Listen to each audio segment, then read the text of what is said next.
أعوذ بالله من الشيطان الرجيم بسم الله الرحمن الرحيم وما خلقت الجن والإنس إلا ليعبدون ما أريد منهم من رزق وما أريد أن يطعمون إن الله هو الرزاق ذو القوة المتين. پیش خدمت ہے شرح کتاب التوحید لفضیلۃ الشیخ عبداللہ ناصر رحمانی حافظہ اللہ. وقال انفض على رسلك، فرمایا کہ علی جاؤ، جھنڈا لے لو اور جاؤ. على رسلك اے على مہل، بڑے پرسکون ہو کر، آہستگی سے، وقار سے، بڑی شائستگی سے. یہ رسل کا اصل معنی رسل الناقہ، یعنی اونٹنی کا دودھ دھونا، بڑی آہستگی سے، آرام سے. تو اس سے علی رسلک کہ آپ جاؤ بڑی آہستگی سے، وقار سے، بڑے دھیمے پن سے. حالانکہ جہاد کا میدان ہے، نعرے مارتے ہوئے جاتے، نعرہ باز قوم ہے نا ہم، احتجاج ہو، جلوس ہو، جلسے ہوں، لیکن شریعت کا یہ مزاج نہیں ہے. آہستہ وقار سے جاؤ. اسلام کا عمل بڑا دھیما ہے، دھیمے پن سے اسلام پھیلا.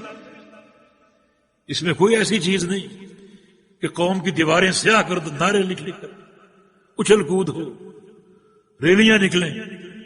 نہیں، بڑی آہستگی، وقار سے جاؤ اور بڑی شائستگی سے جاؤ. اور ایک حدیث میں آتا ہے کہ لا تلتفت یمینا ولا شمالا، اس طرح جاؤ کہ دائیں بائیں نہیں جھانکنا، پیچھے مڑ کے نہیں دیکھنا. یہ سامنے ان کا صحن ہے، خیبر کا ان کی بستی ہے، اس کی طرف چہرہ کر لو، جھنڈا پکڑ لو اور سامنے دیکھتے ہوئے جاؤ. نہ دائیں دیکھنا نہ بائیں دیکھنا. چلتے ہوئے دائیں بائیں دیکھنا بھی وقار کے منافی ہے. ایک شخصیت کا وقار سیدھا چلنا ہے، اور پیچھے مڑ کر دیکھنا پڑے تو پیارے پیغمبر کی سنت یہ تھی، آپ ٹھہر جاتے تھے، رک جاتے تھے اور پھر پیچھے مڑتے تھے. یہ نہیں کہ چلے جا رہے ہیں اور چہرہ پیچھے کی طرف ہے، نہیں، یہ وقار کے خلاف ہے، یہ مروت کے خلاف ہے، یہ چلنے کے ادب کے خلاف ہے. فرمایا جھانکنا نہیں، سیدھے جاؤ. جناب علی نے جھنڈا پکڑ لیا اور چلنا شروع کر دیا. حتی تنزل بساحتہم، اور سیدھا ان کا جو صحن ہے وہاں جا کر اترو، وہاں پہنچ جاؤ، وہاں جا کر اترو. جھنڈا پکڑ لیا اور چلنا شروع کر دیا. یہاں ایک بڑا اہم نقطہ ہے. چلتے چلتے جناب علی کو ایک بات پوچھنا یاد آ گئی. ایک بڑا اہم سوال نبی علیہ السلام سے کرنا ہے. اب چل بھی رہے ہیں، سوال بڑا اہم ہے، اور پیغمبر علیہ السلام کا فرمان بھی ہے کہ چلتے جاؤ، مانا رکنا بھی نہیں، جھانکنا بھی نہیں، چہرہ سیدھا رکھنا، سوال بھی کرنا. تو رک کر سوال کرتے، پیچھے منہ کر کے سوال کرتے، لیکن نہیں، نبی علیہ السلام کا فرمان جھانکنا نہیں، دائیں بائیں نہیں دیکھنا، آگے ہی دیکھنا اور چلتے ہی جانا. یہ اتباع رسول. چلتے جا رہے ہیں اور چلتے چلتے پوچھیں یا رسول اللہ علامہ اقاتلہ، میں نے ان سے کس چیز پر قتال کرنا ہے اور کب تک قتال کرنا ہے؟ لڑائی کب تک جاری رہے، کب تک یہ جنگ جاری رہے؟ یہ سوال اہم ہے نا. لیکن پیچھے نہیں جھانکا. اللہ کے پیغمبر پیچھے ہیں، خیبر آگے، آگے رخ ہے، جھانکے نہیں، کھڑے نہیں ہوئے اور چلتے چلتے سوال کیے. اتباع رسول صلی اللہ علیہ وسلم، نبی علیہ السلام کی اتباع. یہ کسی تعویل کا متقاضی نہیں ہے کہ سوال کرنا بڑا ہم رک جاؤں.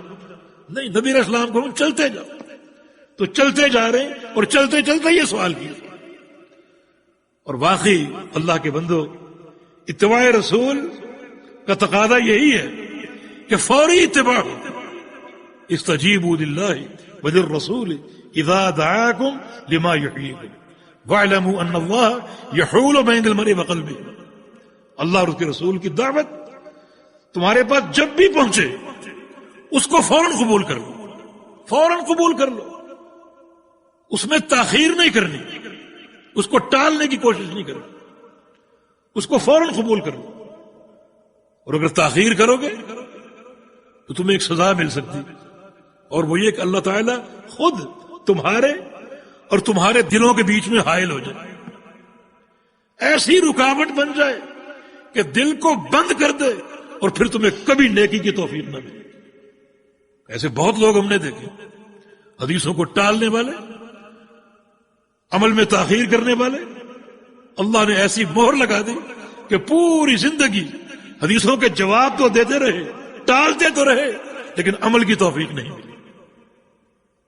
یہ صحابہ کا منہج نہیں تھا.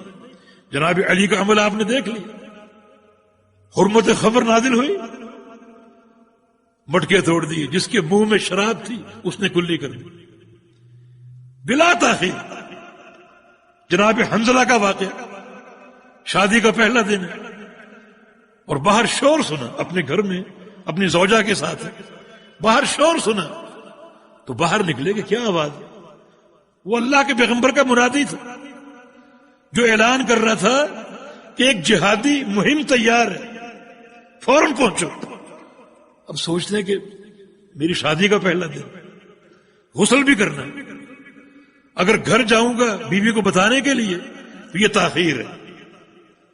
وہیں سے روانہ ہو گیا، نہ گھر داخل ہوئے نہ غسل کیا، وہیں سے روانہ ہو گیا کہ نبی علیہ السلام کا امر، فوراً پہنچو. مہم تیار تھی، اس میں شریک ہوئے، میدان جہاد میں پہنچے اور شہید ہو گئے.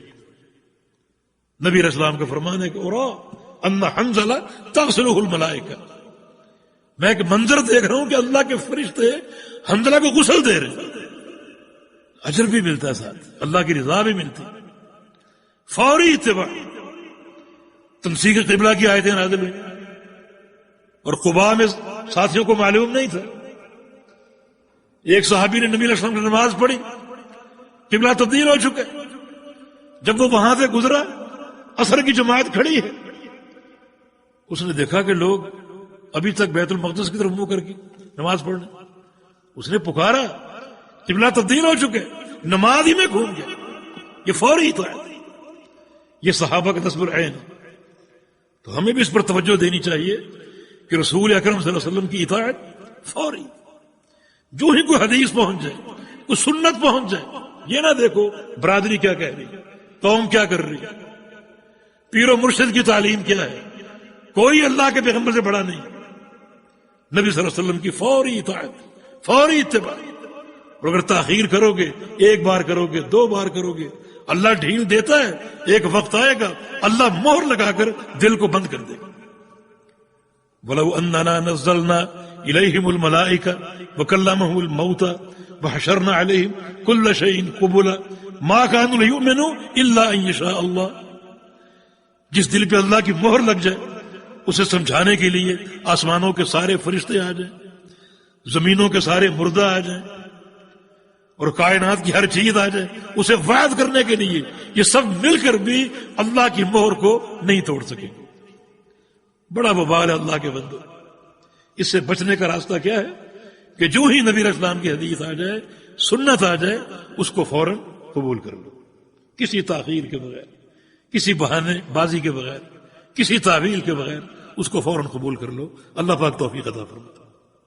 ان کے میدان میں اترنے کے بعد کیا کرنا ہے؟ فرمایا کہ ثم ادعوهم الى الاسلام. پھر ان کو اسلام کی دعوت دینا، پھر ان کو اسلام کی دعوت دینا. حالانکہ میدان جہاد بڑی نازک صورت حال ہوتی نہیں، وہاں بھی دعوت، یہ دعوت کی اہمیت ہے. اس لیے بعض محدثین نے یہ باب قائم کیا ہے الدعوت قبل القتال. قتال سے قبل دعوت دینا اتنا اہم ہے، قتال سے قبل دعوت دینا. اور نبی علیہ السلام کی حدیث بھی ہے، فتح الباری میں ابن حجر نے اس کو حسن کہا ہے کہ اسلام رجل واحد خیر لی من قتل 1000 کافر. میری دعوت سے ایک مسلمان، ایک کافر اسلام قبول کر لے، یہ مجھے زیادہ محبوب ہے کہ میری تلوار سے 1000 کفار کا قتل ہو. دعوت کا معاملہ بڑا اہم ہے، بڑا مقدم ہے، کیونکہ قتال سے، تلوار سے کافر مریں گے اور دعوت سے کفر مرے گا. ذرا غور کیجیے، قتال سے کافر مریں گے اور دعوت سے کفر مرے گا. اور اللہ تعالیٰ اگر کسی کو مشرف اسلام کر دے تو یہ پھر صدقہ جاری ہے. آگے ذکر ہو رہا ہے تو فرمایا کہ وَأَخْبِرْهُمْ بِمَا يَجِبُ عَلَيْهِمْ مِنْ حَقِّ اللَّهِ تَعَالَى فِيهِ، ان کو اسلام کی دعوت دینا اور اللہ کے حق سے آگاہ کرنا. اللہ تعالیٰ کے کون سے حقوق ان پر فرض ہیں، اور سب سے مقدم بنیادی حق توحید ہے. حدیث آپ نے پڑھ لی، اللہ کا حق. اتدری ما حق اللہ علی العباد، اللہ کے بندوں پر کیا حق ہے؟ حق اللہ علی العباد ان یعبدوہ ولا یشرکوا بہ شیئا، اللہ کے بندوں پر یہ حق ہے کہ بندے اللہ کی عبادت کریں اور اس عبادت میں کسی کو شریک نہ ٹھہرائیں. تو اللہ کے حق سے آگاہ کرنا، ان کو اسلام کی دعوت دینا. تو دیکھیں دعوت توحید، دعوت اسلام میدان جہاد میں بھی. اور یہ مقصود اس باب سے کہ دعوت کا جو معاملہ ایک فرض ہے، مؤکد اور واجب ہے. ہر مقام پر دعوت، حتیٰ کہ یہ حساس مقام میدان جہاد، یہاں بھی دعوت سے آغاز کرے. فواللہ لا یہدی اللہ بک رجلا واحدا خیر لک من حمر النعم، اللہ کی قسم. نبی علیہ السلام کو قسم کھانے کی کیا ضرورت ہے؟ کیا مخاطب کو اللہ کے پیغمبر کی بات پر یقین نہیں تھا؟ یقین تھا، لیکن کلام کو اور مؤکد کیا. اللہ کی قسم، اللہ تعالیٰ تمہارے ذریعے، تمہاری دعوت کے ذریعے ایک شخص کو ہدایت دے دے، ایک شخص کو. فرمایا کہ دنیا کے سارے سرخ اونٹوں سے یہ بہتر اور قیمتی خزانہ ہوگا. سرخ اونٹوں سے قیمتی خزانہ ہوگا. یہ سرخ اونٹ عرب کا سب سے قیمتی متاع ہے. معنی اس کا ہم یہ کریں گے کہ دنیا کے تمام خزانوں سے سب سے قیمتی خزانہ یہ ہے کہ اللہ تعالیٰ تمہارے ذریعے کسی ایک شخص کو ہدایت دے. رسول کریم صلی اللہ علیہ وسلم نے یہ دنیا کے مال کا ذکر کیوں کیا؟ دنیا کے نفیس ترین مال کا ذکر کیوں کیا؟ اس لیے کہ ہم دعوت کا کام کیوں نہیں کرتے؟ ہم مشغول ہیں دنیا میں، یہ وقت نہیں ملتا. ہماری ملازمت، ہمارا کاروبار، صبح نکلتے ہیں رات کو 11 بجے لوٹتے ہیں، وقت نہیں ملتا. اس طرح کے بہانے یہ مال جمع کر رہے ہیں. اور یہاں دیکھو اللہ تعالیٰ ایک شخص کو ہدایت دے دے تو دنیا کو معافیا سے قیمتی. تم کاروبار کر کے کتنا کما لو گے؟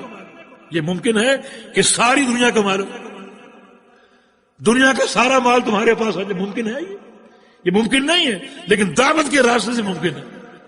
ایک شخص اگر اسلام قبول کر لیتا ہے، ہدایت پر آ جاتا ہے اور بات سمجھ لیتا ہے، تو دنیا کا جتنا بھی قیمتی مال ہے اس سے بھی زیادہ قیمتی مال اور یہ سرمایہ ہے. تو خاص طور پہ جو تجار ہیں ان کی لمحہ فکری کہ وہ ایسا مشغول ہے، کوئی ان کو دلچسپی نہیں، کوئی تعلق نہیں، دروس سے، دعوت سے، اپنے کام میں مشغول. تو کتنا کما لو گے تم؟ لیکن اگر یہ راستہ اختیار کرو گے تو دنیا کے قیمتی ترین مال سے بھی یہ بہتر اور قیمتی سرمایہ ہوگا. تو یہاں دعوت کی اہمیت، دعوت کی فرضیت واضح ہوتی ہے. حتیٰ کہ میدان قتال میں بھی، جو کہ بہت ہی نازک مرحلہ ہوتا ہے، مگر وہاں بھی علی دعوت سے آغاز کرنا اور اللہ کے حق سے آگاہ کرنا، اللہ تعالیٰ کے حق سے آگاہ کرنا. حق سے کیوں آگاہ کرے؟ تاکہ اسلام سمجھ کر قبول کرے، سمجھ کر قبول کرے کہ اللہ کا یہ حق ہے، یہ حق ہے. اسلام قبول کرنے کا معنی یہ ہے کہ ان تمام حقوق کو پورا کرنا ہوگا. سمجھ کر قبول کرے، بصیرت کے ساتھ. بہت سے لوگ دنیا کی خاطر قبول کرتے ہیں اور قبول کرنے کے بعد جب دیکھتے ہیں اسلام میں یہ پابندی، یہ پابندی، تو پھر چھوڑ دیتے ہیں. مرتد کی سزا قتل ہے، تو اس سے بچنے کے لیے آج ہی سمجھ لو، حقوق پہچان لو، ذمہ داریوں کو پہچان لو اور پھر اسلام قبول کرو، تاکہ بعد میں ارتداد کی نوبت نہ آئے. تو بار کہ دعوت قبل القتال، میدان جہاد میں بھی دعوت ہے، توحید کی دعوت. یہ معاملہ اس قدر اہم اور مقدم. اللہ پاک مجھے اور آپ کو توحید کی اصلاح کی اور توحید کے صحیح فہم کی توفیق عطا فرما دے. ہمارے قلوب کو خالص توحید سے معطر اور منور فرما دے، ہمارے اعمال کو اللہ تعالی توحید کے رنگ سے منور فرما دے، اور ہم کو اپنے پیارے پیغمبر کی محبت اور آپ کی سنت کی اتباع کی توفیق عطا فرما دے۔ اقول قولی ھذا واستغفر اللہ لی ولکم وآخر دعوانا ان الحمد للہ رب العالمین۔ قال تعالی وتعاونوا علی البر والتقوی، بھلائی اور تقوی کے کاموں میں معاون بنے۔ ہمارے واٹس ایپ کا نمبر 0097334124647۔ ہمارے فیس بک صفحہ کا عنوان URDUEDUCLIP۔ ہمارے یوٹیوب چینل کا عنوان URDUEDUCLIPS۔ على البر والتقوى ولا تعاونوا على الإثم والعدوان واتقوا الله إن الله شديد العقاب۔